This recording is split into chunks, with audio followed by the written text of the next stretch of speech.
Hello students, how are you all. I hope कि आप सभी बहुत अच्छे होंगे और आप सभी ने जो पिछला चैप्टर वो अच्छे से कंप्लीट कर लिया होगा। So now let's move into the chapter number 6 and the chapter name is our teeth. तो इस चैप्टर में हम अपने ह्यूमन टीथ के बारे में जानेंगे। Okay, so before starting this chapter, as you can see, learning objectives are given. After completing this chapter, we should be able to know about different types of teeth and its part. हम किसके बारे में जानेंगे? Different types of teeth के बारे में जानेंगे, उसके parts के बारे में जानेंगे. Next thing, how teeth and gums get damaged. कैसे teeth और gums damage हो जाते हैं, इसके बारे में हम जानेंगे. Next one, how to take care of your teeth and gums. कैसे हम अपने teeth और gums का ध्यान रखें, इसके बारे में भी हम जानेंगे. Okay. Now student, here you can see introductory question is given. Why do bacteria grow so easily inside our mouth if we do not brush our teeth well? अगर हम अपने दांतों को अच्छे से ब्रश नहीं करेंगे तो बैक्टीरिया जो है वो इतनी इजीली कैसे ग्रो हो जाता है हमारे माउथ में, ये आपको पता लगाना है. Okay, so this is your homework part. Now let's start the chapter. As you can see, first topic in this one is our teeth. We all have a pair of jaws in our mouth. हम सबके पास pair of jaws है हमारे मुंह में, ठीक है. जैसे कि एक है upper jaw और एक है lower jaw. हम सिर्फ lower jaw को ही move कर सकते हैं, upper jaw को नहीं कर सकते इधर उधर move. Okay, the upper jaw is fixed but the lower jaw can move. जो upper jaw है वो fixed होता है, lower jaw को हम move कर सकते हैं. Okay, each jaw has a row of hard bone like teeth. Together they form a complete set of teeth. और हर एक jaw में क्या है, हमारे टीथ है, ठीक है, सेट ऑफ टीथ है, ठीक है, जो कि कंप्लीट सेट ऑफ टीथ को फॉर्म करते हैं दोनों मिलकर. Okay, teeth give proper shape to our face. जो दांत है वो हमारे फेस को एक प्रॉपर शेप देते हैं. सोचो अगर दांत नहीं होंगे तो हमारा फेस का प्रॉपर शेप नहीं आएगा, हमारा फेस एकदम से लटकने लग जाएगा. Okay, they also help us to speak properly. जो दांत है वो मदद करते हैं हमें बोलने में, ठीक है. कुछ ऐसे वर्ड्स हैं जो उन्हीं की मदद से हम बोलते हैं, ठीक है, easily. And but most importantly teeth help us to chew the food. Chewing breaks down the food into smaller pieces so that they can be swallowed and digested easily. Okay, पर ज्यादातर मोस्ट इम्पॉर्टेंट थिंग क्या है दांत की हमारी, कि वो खाने को अच्छे से चबाने में मदद करते हैं, ठीक है. और चबाने से क्या होता है कि छोटे छोटे पीसेस में कन्वर्ट हो जाते हैं, फिर वो फूड पाइप में जाते हैं, फिर वहां से वो डाइजेस्ट हो जाते हैं easily. Okay, now let's know about temporary teeth and permanent teeth. Temporary teeth और primary teeth are the first set of teeth in the growth development of humans. जो टेम्पररी टीथ है उनको हम प्राइमरी टीथ भी बोलते हैं और ये पहले सेट ऑफ टीथ होते हैं इन the growth in the development of the human. Okay, so when a baby is born its teeth are not seen. जब बेबी बॉर्न होता है तो उसके टीथ नहीं होते, दांत नहीं होते हैं. Okay, the teeth of baby hide inside the gums. उनके जो दांत होते हैं वो कहाँ पर छुपे हुए होते हैं, गम्स में ही छुपे हुए होते हैं, ठीक है. The teeth start growing when the baby is about 6 months old. और टीथ उनके ग्रो होने लग जाते हैं जब बेबी 6 months का हो जाता है. Okay, by the time the baby becomes 3 years old it has a set of 20 teeth. और जैसे ही बेबी 3 years का हो जाता है वैसे ही उसके कितने सेट आ जाते हैं, 20 टीथ आ जाते हैं. Okay, this set of first teeth is called temporary teeth और मिल्क टीथ. ये जो फर्स्ट टीथ होते हैं, फर्स्ट टीथ का जो सेट होता है इसको हम टेम्पररी टीथ या फिर मिल्क टीथ बोलते हैं, दूध के दांत बोलते हैं. Okay, they are usually lost and replaced by permanent teeth. फिर उसके बाद क्या होता है, ये फिर एकदम से वो लूज कर देते हैं उन टीथ को, ठीक है, और उसकी जगह फिर क्या आ जाते हैं, परमानेंट टीथ आ जाते हैं जो हमेशा लंबे समय तक रहेंगे. ओके, आप यहाँ पर देख सकते हो स्टूडेंट, आपको यहाँ पर पिक्चर भी दे रखी है एक बेबी की और उसके टेम्पररी टीथ आपको दिखा रखी है छोटे छोटे से, ठीक है, क्यूट से. उसके बाद आप देख सकते हो कि टेम्पररी टीथ जो है वो कैसे वो लूज करते हैं और वहां से फिर आते हैं उनके permanent teeth. Okay, so let's know about permanent teeth. When a baby is about 6 years old the second set of teeth starts appearing. अब बेबी जैसे ही 6 year का हो जाता है वैसे सेकंड सेट ऑफ टीथ आने लग जाते हैं उनके. Okay, this set of teeth is called permanent teeth. तो उस सेट ऑफ टीथ को हम परमानेंट टीथ बोलते हैं. They can remain functional for many years. ये हमेशा बहुत लंबे समय तक रहेंगे. ओके, आप यहाँ पर देख सकते हो 6 year old चाइल्ड, ठीक है, उसके परमानेंट टीथ भी आप देख सकते हो. Now children have 28 teeth. जो बच्चे हैं उनके 28 टीथ होते हैं. At the age of 18 years 4 more teeth start growing. और जैसे ही 18 years की एज में आ जाते हैं वैसे ही वहां से फिर 4 और जो दांत है वो भी आने लग जाते हैं. Okay, these are called wisdom teeth. इसे हम विजडम टीथ बोलते हैं. Thus an adult has a complete set of 32 teeth. और जो एडल्ट ह्यूमन बीइंग है उसकी कंप्लीट सेट ऑफ 32 टीथ होते हैं. Okay, 16 of these are in the upper jaw. 16 upper jaw में होते हैं, 16 इन द लोअर जॉ और 16 लोअर जॉ में होते हैं. Okay, Now student, let's know about types of teeth. You must have noticed that all teeth are not alike in your mouth. आपने notice किया होगा कि जो सभी दांत है हमारे मुंह में वो एक जैसा नहीं है, डिफरेंट डिफरेंट है. Okay, they have different shapes. उनका जो शेप है वो काफी ज्यादा डिफरेंट है. Okay, their shapes depend on their function. और इनका जो शेप है वो उनके फंक्शन पे डिपेंड करता है. Okay, we have 4 types of teeth. हमारे 4 टाइप्स ऑफ टीथ है. ओके, तो let's know about that one. First one is incisors, जिसको हम कटिंग टीथ बोलते हैं, यानी कि जो काटने में मदद करते हैं. The front teeth on each jaw are called incisors. जो फ्रंट टीथ होते हैं पहले के 4, वो हमारे क्या है, इंसाइजर है. Okay, they are flat and have a sharp edge. ये एकदम फ्लैट होते हैं और शार्प एज होती है इनकी. ओके, incisors are used to bite और cut food into small pieces. जो इंसाइजर है वो बाइट करने में और फूड को कट करने में मदद करते हैं, वो भी छोटे छोटे पीसेस में. ओके, आप यहाँ पर इसकी इमेज भी देख सकते हो, the image of incisor. Okay, now the next one is canines, यानी कि इनको हम ट्यूरिंग टीथ बोलते हैं. On both sides of the incisors on each jaw is a sharp pointed teeth called the canines. तो दोनों साइड जो है इंसाइजर के, हर एक जॉ में एक शार्प पॉइंटेड टीथ होता है जिसको हम कैनाइन बोलते हैं. Canines are used to tear the food. Canine जो है वो फूड को टेयर करने में मदद करते हैं. ओके, आप यहाँ पर देख सकते हो, आपको कैनाइन की इमेज दे रखी है इधर. ओके, जो कि किसके साथ होते हैं, इंसाइजर के साथ ही होते हैं. Okay, now the next one is premolars. These are broad and flat teeth. ये थोड़े broad होते हैं और flat होते हैं. They grind food and break into fine pieces. ये grind करते हैं खाने को और break करते हैं इसे छोटे छोटे pieces में. There are 2 premolars next to each canine. और canine के ही next में 2 premolars होते हैं हर एक jaw में. Okay, जैसे कि आप यहाँ पर देख सकते हो, आपको premolars की picture दे रखी है. Okay. Now the next one is molars. The last 3 teeth on both sides of jaws are the molars. जो last 3 teeth होते हैं दोनों side of the jaw में, वो molars होते हैं. Molars are broad and flat. ये broad और flat होते हैं. They are too used to crush and grind food into fine paste. ये भी use करते हैं हम food को crush करने में और grind करने में, वो भी एक thin paste में convert करने के लिए. Okay, आप यहाँ पर देख सकते हो, आपको molar की image दे रखी है इधर. Okay students. Now let's know about structure and parts of a tooth. तो सबसे पहला इसका पार्ट दे रखा है आपको enamel. Enamel is the hardest and most highly mineralized substance of the body. Enamel जो है वो काफी ज्यादा hardest substance है हमारी human body का. Okay. It is one of the 4 major tissues which make up the tooth along with dentine, cementum and dental pulp. तो ये जो है it is one of the 4 major tissues. 4 major tissues है जो हमारे tooth को बनाते हैं. किसके साथ, डेंटाइन, सीमेंटम के साथ एंड डेंटल पल्प के साथ. It is normally visible and must be supported by underlying dentine of enamel consist of mineral with water and organic material comprising the rest. तो बेसिकली ये विजिबल पार्ट है, जो enamel है वो visible part है.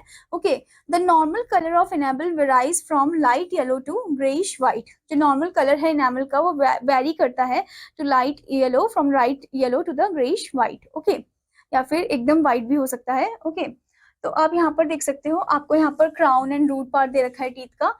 एक टूथ का दे रखा है आपको. ठीक है, तो ये तो रूट पार्ट हो गया और जो ऊपर का पार्ट है उसे हम क्राउन पार्ट बोलते हैं. और यहाँ पर आप देख सकते हो the hardest one, that is the enamel.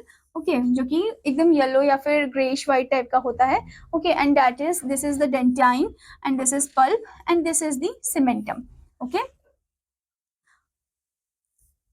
So at the edges of teeth where there is no dentine underlying the enamel, the color sometimes has a slightly blue tone. तो edges जो होते हैं टीथ के, जहाँ पर कोई dentine नहीं होता है, तो वहाँ पर जो enamel है उनका जो कलर है वो slightly blue tone का होता है. Okay, now let's know about dentine.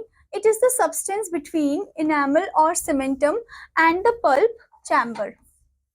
तो ये जो डेंटाइन है ये एक सब्सटेंस है जो कि किसके बीच में है, एनामल और सीमेंटम के बीच में है, और जो पल्प चैम्बर है उनके बीच में. It is secreted by the odontoblast of the dental pulp. ये सेक्रीट होता है बाय द ओडोन ताकि वो डेंटल पल्प को ब्लास्ट आउट कर सके. ओके, dentine protects the innermost part of the tooth. जो डेंटाइन है वो सब इनरमोस्ट पार्ट जो है टूथ का उसको प्रोटेक्ट करता है, कॉल्ड द पल्प. उसको हम पल्प बोलते हैं. When you have hot soup or a cold soup of ice cream, fall and hurt a tooth or get a cavity, it is your pulp that hurt. Okay तो जब आप गर्म soup P रहे हो या ठंडी ठंडी आइसक्रीम खा रहे हो और अगर उस समय आपने आपका एक जो टूथ है वो लूज हो गया है, ठीक है, या फिर आपको कैविटी है, तो आपको बहुत ज्यादा फील होता है, सेंसिटाइज फील होता है, सेंसिटिव फील होता है, ठीक है। तो ये इसी वजह से होता है क्योंकि जो आपका पल्प है वो हर्ट हो गया है, उसे पेन हो रहा है। Okay, now the next part is cementum. It is a specialized bone-like substance covering the root of a tooth. तो ये जो सीमेंटम है ये एक स्पेशलाइज बोन लाइक सब्सटेंस है जो रूट कवर करता है टूथ को, टूथ के रूट को कवर करता है अच्छे से. The cementum fixes each tooth firmly to the jaw bone. जो सीमेंटम है आपको नाम से पता चल गया सीमेंटम, सीमेंट. ओके, जैसे सीमेंट होता है ना, हम यूज करते हैं, मसून यूज करते हैं ब्रिक को ले करने के लिए, अच्छे से जोड़ने के लिए, तो ऐसे ही जो ये सीमेंटम है ये फिक्स करता है हमारे दांतों को, एकदम जड़ों तक मजबूत रखता है. ओके, हमारी जॉ बोन तक. ओके, दोनों upper and lower jaw. Now let's know about pulp. The dental pulp is the central part of the tooth filled with soft connective tissue. अब ये जो डेंटल पल्प है ये सेंट्रल पार्ट है हमारे दांत का जो कि फिल्ड है किससे, सॉफ्ट कनेक्टिव टिश्यू से फिल्ड है. This tissue contains blood vessels and nerves that enter the tooth from a hole at the apex of the root. अब ये जो टिश्यू है ये ब्लड वेजल कंटेन करता है, नर्व्स कंटेन करता है, नसें कंटेन करता है, ठीक है, जो एंटर करते हैं हमारे दांतों में एक छेद के जरिए, एक होल के जरिए, और वो भी at the apex of the root यानी कि top point. Okay, all these parts of a tooth are connected to the gum. ये सभी जो पार्ट है टूथ के ये सब कनेक्टेड है किससे, गम के साथ. Okay, now let's know about cavities. Teeth help you to chap, cut, tear and chew food most of your life. दांत मदद करते हैं खाने को अच्छे से चबाने में, च्यू करने में, कट करने में. When you eat, food particles get stuck in the gaps between the teeth. और जब हम खाते हैं तो कुछ फूड पार्टिकल्स होते हैं जो हमारे दांतों के बीच में फंस जाते हैं. Okay, tiny living things called germs or bacteria grow in these gap. फिर उसी गैप में क्या ग्रो करने लग जाते हैं, जर्म्स और बैक्टीरिया ग्रो करने लग जाते हैं. अगर आप अच्छे से कुल्ला नहीं करोगे, गागल नहीं करोगे, तो वहीं पर जो खाना जो स्टक हुआ होता है वहीं पर जर्म्स ग्रो करते हैं, फिर बैक्टीरिया ग्रो करते हैं. Okay, These bacteria are found in starchy, sugary food. ये जो बैक्टीरिया है ये स्टार्ची और शुगरी फूड में पाए जाते हैं. They grow on the food particles and produce a substance called an acid. ये ग्रो करते हैं उन फूड पार्टिकल में और एक सब्सटेंस को प्रोड्यूस करते हैं जिसको एसिड बोलते हैं. The acid eats into the enamel and causes a cavity. फिर वो जो एसिड है वो ईट खाता है एनामल को और उससे कैविटी वो कॉज करता है, a hole in the tooth, यानी कि एक छेद कॉज कर देता है दांत में, ठीक है, जो कि ब्लैक कलर का, काले रंग का होता है. When the cavity reaches the pulp, जैसे ही कैविटी पल्प में जाती है, the tooth starts paining. फिर वहां से हमें पेन स्टार्ट होने लग जाता है. Okay, it starts hurting when you eat and drink. फिर आपको बहुत ज्यादा दर्द होने लग जाता है जब आप कुछ खाते हो या फिर पीते हो, ठीक है, तो आपके जो दांत है और भी ज्यादा सेंसिटिव हो जाते हैं. Now let's know about care of teeth. कि कैसे हम अपने दांतों का ध्यान रख सकते हैं. Your teeth can last you for a very long time if you look after them. अगर आप उनका अच्छे से ध्यान रखोगे तो हमेशा लंबे समय तक आपके दांत आपके साथ ही रहेंगे. Okay, brush your teeth correctly and regularly twice a day. Twice a day आपको ब्रश करना चाहिए और करेक्टली आपको ब्रश करना चाहिए. ट्वाइस अ डे का मतलब है सुबह सुबह उठकर और रात को सोने से पहले. ओके, आप यहाँ पर देख सकते हो correct ways of brushing teeth आपको दिखा रखा है कि कैसे आपको ब्रश करना है. सर्कुलर फॉर्म में, हल्के हाथ से, ज्यादा आपको एकदम एनर्जी नहीं लगानी है, ठीक है. फिर उससे क्या होगा, जो गम्स है वो हर्ट हो सकते हैं, ठीक है, फिर उससे ब्लड भी निकल सकता है. तो आपको एकदम हल्के हाथ से आराम से ब्रश करना चाहिए, ठीक है.